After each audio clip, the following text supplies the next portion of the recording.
हाँ तो नमस्कार जी, वापस आपसे स्वागत है मेरे इस यूट्यूब चैनल में। यदि आप भी बिहार बोर्ड से कक्षा 8वीं में अध्ययन करते हैं तो आप लोग को मालूम होना चाहिए कि अभी आप लोग का सितंबर माह में सभी कक्षा के विद्यार्थियों के लिए अर्धवार्षिक परीक्षा होने वाला है 2024 का। आप लोग का 18 तारीख को सामाजिक विज्ञान का एग्ज़ाम है, यानी कि सोशल साइंस का एग्ज़ाम है। तो आज के वाले वीडियो में हम लोग आपके लिए 100% ओरिजिनल क्वेश्चन पेपर लेकर के आ गए हैं। तो जल्दी से आप लोग छाप लीजिए, हम लोग जो भी बताएंगे A to Z चीज़। और इस पर बिहार बोर्ड ने ऐसा किया है कि सभी जिला का एक ही प्रश्न पत्र किया है, हर एक चीज़ उसमें सब सेम रहेगा, खाली क्वेश्चन थोड़ा ऊपर नीचे रहेगा। तो आगे हम लोग आपको बतला देंगे, तो वीडियो में लास्ट तक बने रहेगा। यदि आपको वीडियो पसंद आता है तो वीडियो को लाइक जरूर कर दीजिएगा। चैनल अपने चैनल को सब्सक्राइब कर लीजिए, क्योंकि इस प्रकार की वीडियो आपको हमारे चैनल के माध्यम से मिलता रहता है और आने वाला वीडियो का नोटिफिकेशन आपको सबसे पहले प्राप्त हो सके। और अपने दोस्तों पास फटाफट से शेयर कर दीजिए ताकि उनका भी तैयारी एकदम बढ़िया ढंग से हो पाए। तो चलिए फटाफट से हम लोग वीडियो को शुरू करते हैं। तो देखिए यही आपका है, देख सकते हैं आप, बिहार शिक्षा शोध प्रशिक्षण पटना बिहार द्वारा अर्धवार्षिक मूल्यांकन 2024 के लिए प्रश्न पत्र और उसका उत्तर पुस्तिका यह बिहार बोर्ड द्वारा जारी किया गया है। इसमें आप देख सकते हैं इस बार बिहार बोर्ड ने ऐसा किया है कि केवल आपका सेट चेंज रहेगा, मतलब सेट ABCD रहेगा, परंतु आपका प्रश्न पत्र वही रहेगा, क्वेश्चन भी वही रहेगा, नंबरिंग चेंज किया हुआ रहेगा प्रश्न पत्र का, मतलब दूसरा नंबर प्रश्न का पहला रहेगा। इसलिए आपको ये रट करके जाना है, पूरा बुक कॉपी में उतार करके जाना है। तो आप देख सकते हैं कक्षा 8वीं के लिए एग्जाम है, जो कि सामाजिक विज्ञान का प्रश्न पत्र है। समय आपको 2 घंटा मिलने वाला है, पूर्णांक आपका 50 नंबर का एग्ज़ाम होने वाला है। सबसे पहले आप अपना नाम भर दीजिएगा यहाँ पे और अपना रोल नंबर भर दीजिएगा, फिर अपने विद्यालय का नाम भरिएगा, फिर अपने प्रखंड का नाम भरिएगा, ब्लॉक का नाम भरिएगा, फिर अपने संकुल का नाम भरिएगा और अंत में आपको जिला का नाम भरना है। ठीक, अब उसके बाद बात करेंगे तो नीचे में आप लोग का वीक्षक का नाम भरना है, विस्तक का हस्ताक्षर, यानी कि आपके जो टीचर वहाँ पे रहेंगे, कॉपी जो देखेंगे उनका हस्ताक्षर यहाँ पे करवाना है। और दूसरे नंबर पे आपका मूल्यांकनकर्ता का हस्ताक्षर, वीक्षक और मूल्यांकनकर्ता का मतलब जो कॉपी चेक करेंगे उनका, और यहाँ पे आपका प्राप्त अंक लिखाएगा, कितना अंक आपको प्राप्त हो। आगे बात करें तो आगे भी वही है। अब यहाँ पर से आप देखिएगा तो यहाँ निर्देश दिया आपके लिए कुछ कि इन प्रश्न पत्र में कुल 5 प्रश्न हैं, प्रत्येक का उत्तर देना अनिवार्य है। मतलब 5 प्रश्न हैं, पाँचों का उत्तर देना आपको जरूरी है। प्रत्येक प्रश्न के सामने उनका निर्धारित अंक दिया गया है। प्रत्येक प्रश्न के ऊपर क्रमवार अधिकतम प्रतिफल कोड अंकित है, मतलब यह जो कोड दिया गया है यह प्रश्न का कोड दिया गया है। तो ये आपको इतना जानकारी समझ में आ गया। अब फटाफट से हम लोग क्वेश्चन की ओर बढ़ते हैं। तो आप लोग का सबसे पहला जो क्वेश्चन है, रिक्त स्थान को पूर्ति करना है। यह आपका 10 नंबर का प्रश्न है। तो पहला है, यूरोप में भारत तक के समुद्री मार्ग की खोज किसने की? तो आप लोग को पता होना चाहिए कि वास्को डी गामा ने की थी। दूसरा आपका, पलासी के युद्ध में डैश की हार हुई? तो पलासी के युद्ध में नवाब सिराजुद्दौला का हार हो गया था। तीसरा है, डैश को भारत का मैनचेस्टर कहते हैं? तो अहमदाबाद ज़िला जो कि गुजरात में पड़ता है, अहमदाबाद, उसको भारत का मैनचेस्टर कहते हैं।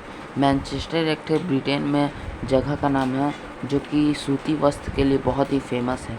तो इसी अहमदाबाद भारत में सूती वस्त्र के लिए फेमस है, इसलिए इसे मैनचेस्टर कहते हैं। चौथा है, बोकारो लौह इस्पात केंद्र डैश योजना के में स्थापित की गई थी? तो यह चौथी पंचवर्षीय योजना में स्थापित की गई थी। और अंतिम आपका प्रश्न है कि संविधान के तीसरे भाग में डैश चर्चा है? तो मौलिक अधिकारों की चर्चा है। मौलिक अधिकार मतलब सभी व्यक्तियों को एक समान देखा जाना, समाज में कोई भी वर्ग का विभेद ना हो, सभी को समान अधिकार प्राप्त हो, ऐसा होता है मौलिक अधिकार। तो ये आपके संविधान के तीसरे भाग में अंकित है। फिर आगे बात करें तो आगे आप लोग का है टिक द करेक्ट ऑप्शन है। इसमें भी आपका कुल 5 प्रश्न हैं, आपको सामने गलत और सही का टिक मारना है। पहला है कि संविधान सभा के प्रारूप समिति के अध्यक्ष पंडित जवाहरलाल नेहरू थे? तो ये आपका गलत होगा, क्योंकि अध्यक्ष थे भीमराव अम्बेडकर। दूसरा आपका, मुक्त व्यापार की नीति कंपनी का एकाधिकार समाप्त कर दिया गया? ये आपका बिल्कुल सही जवाब है। फिर तीसरा, अस्थायी बंदोबस्त 10 वर्षों के लिए था?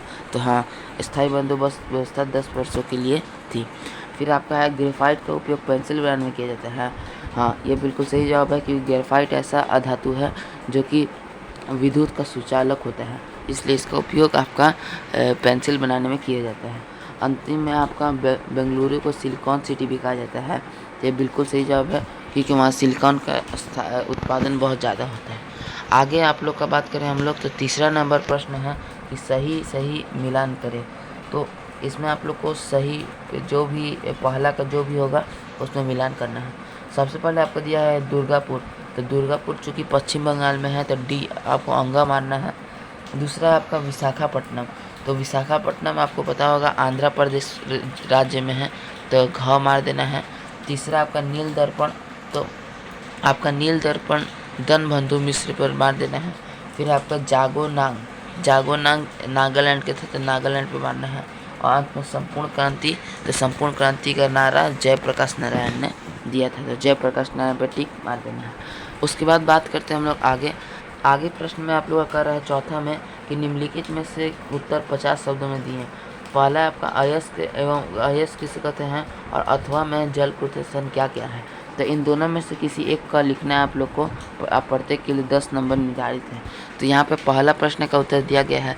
पहला है अयस्क के बारे में, तो वे खनिज अयस्क कहलाते हैं जिसमें शुद्ध धातु का निष्कर्षण आगे बात करें अधिक मात्रा में तथा कम खर्च में प्राप्त किया जा सकता है। सभी अयस्क खनिज होते हैं और अयस्कों में अशुद्धियाँ नहीं होती है।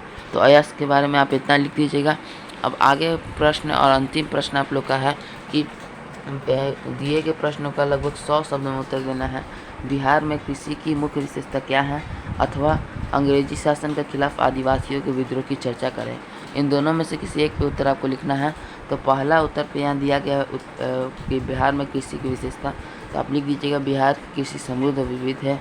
बिहार में गन्ना और जूट का भी अहम में फसलें हैं।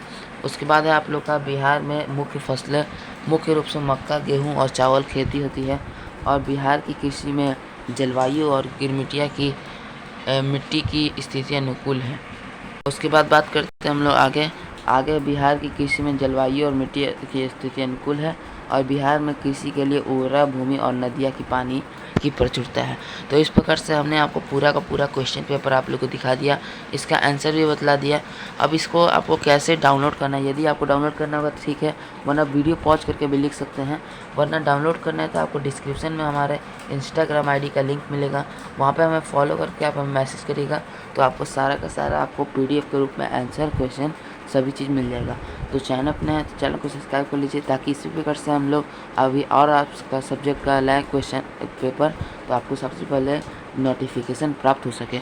दोस्तों पास ज़रूर शेयर करिएगा और वीडियो ज़रा भी पसंद आया तो वीडियो को लाइक ज़रूर कर दीजिएगा। तो हम मिलते हैं आपसे अगले वीडियो में, तब तक के लिए जय हिंद जय भारत।